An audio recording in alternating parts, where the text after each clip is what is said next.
Hey, Sean here from SpeedCubeReview.com. A few weeks ago I published a video explaining some steps on how to transition from a beginner cuber to an intermediate one. This video is a little out of order because it's focused on those of you who want to learn how to solve a Rubik's Cube for the first time. There have been multiple times in my life when I picked up a Rubik's Cube and after trying and failing to solve it, I just put it down. That was before the internet, and as an adult now I decided to finally figure it out. By the end of one afternoon I was able to solve it without looking at my notes or online. It is not hard to solve, but to be fast it takes practice, and no, there is not one move that you just do repeatedly until it is solved. That does not exist. There are two parts to solving a cube. The first one is being able to solve certain sections intuitively. This means just by watching how pieces move and putting them in the correct places without a memorized pattern. The second is what are called algorithms.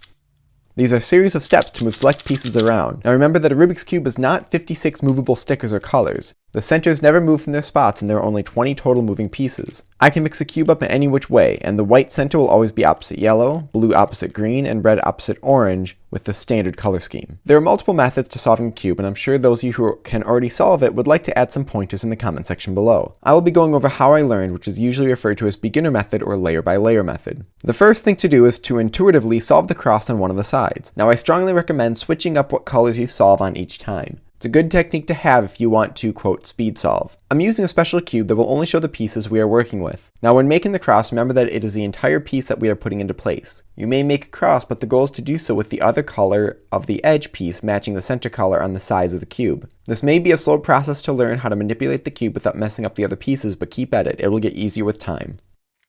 After you finish the cross, we want to insert the four corner pieces on that face. What you will want to do is align the corner under the spot it needs to go into. We will be doing our first algorithm. This one will be called the, quote, corner twisting algorithm. It is moving the right face down, the bottom layer to the left, the right face back up, and the bottom layer to the right. Now the notation that's used to describe that is R'D', RD. If you want to take a quick break to learn about the notation, I've put a link in the description to my video on that. Now that algorithm you'll either have to do 1, 3, or 5 times to get it into place. If the corner is already in the spot but not facing the right way, you just need to do the same algorithm but either 2 or 4 times. If the corner is in another corner spot on the top face, then either start with a different corner, or do the corner twisting algorithm once with a random corner to kick the correct one out onto the bottom layer, so it can be inserted into the correct spot. Now we have to insert the edge that goes on the sides. Flip the cube over so the side you have solved is on the bottom.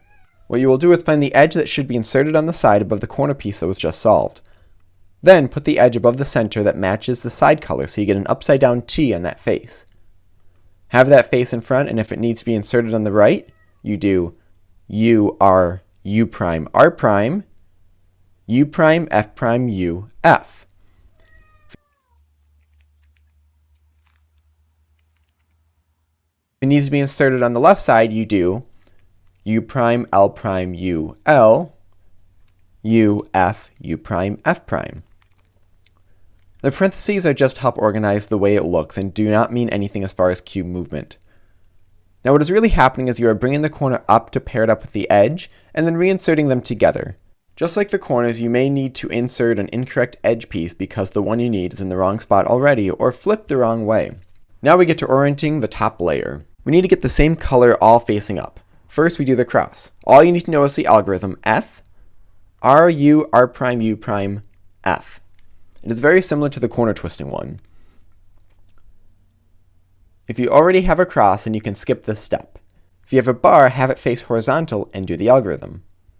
If you have an L or a J shape, turn it so it's on the top left corner and do F and then R, U, R prime, U prime twice, followed by F prime. If you don't have any edge pieces flipped correctly, do the algorithm once, F, R, U, R prime, U prime, F prime, and you should get an L shape again. Next we need to twist the corners. You will either have none of them twisted correctly, one of them, 2, or all. Now you start at your first corner and do the corner twisting algorithm, R prime, D prime, R, D, either 2 or 4 times. Now here's the important part. First, make sure you do the final D move at the end. The corner will look correct, but you need to do that final D move to not mess up the entire cube again.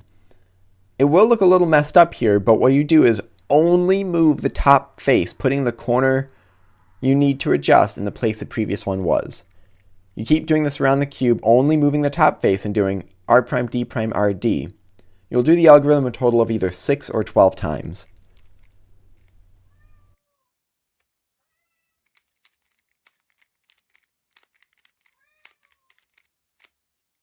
After that is done, we need to permute the top layer, putting the pieces in the correct place on the top. We'll start with the corners. You can tell what is set up correctly by what is commonly referred to as headlights. If you have headlights around the entire cube, your corners are all set. If you have one set of headlights, you need to do an algorithm, and if you have no headlights, you need to do that algorithm twice. If you have nothing matching, you do R prime F, R prime B2, R F prime R prime B2, R2. Now these algorithms will get into your muscle memory, and in time won't even need to think about what is happening. Your fingers will just be able to execute the algorithm with ease. If you have one pair of headlights, you do the same algorithm, but make sure the headlights are pointing in the back. Lastly, we need to take care of the edges. You'll either have 3 misplaced, 4 misplaced, or none of them. If none of them are misplaced, then congrats, you have solved the Rubik's Cube. If 4 of them are misplaced, you do the algorithm RU prime, RU, RU, RU prime, R prime, U prime, R2. That will get you to just having 3 misplaced. Then with 3 misplaced, you put the solved side in the back and do the algorithm 1 or 2 times.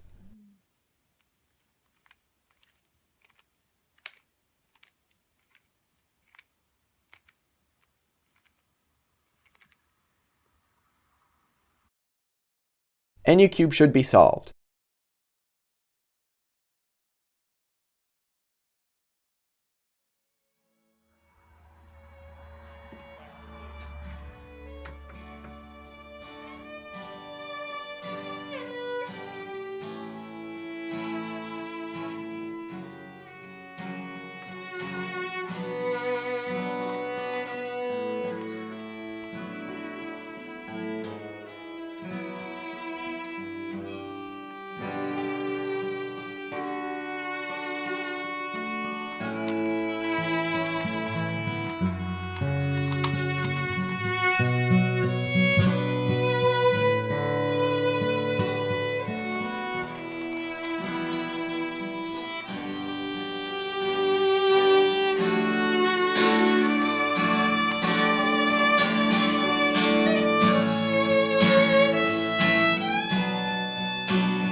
Now there are other shortcuts you can learn, such as doing the algorithm with the left hand to lower the number of steps or repetitions you need to do certain cases, like the edges on the last step. There are also other algorithms so you can solve certain steps in less moves, as well as solve multiple steps in the same time. Start with this and definitely check out other videos and forums. If you'd like to check out the video on moving from beginner to intermediate, please do so, but remember it takes time and practice. Thank you for watching. Please leave your thoughts and questions in the comment section below. Please like and subscribe for more videos like this in the future. And as always, stop by speedcubeview.com for more news and reviews.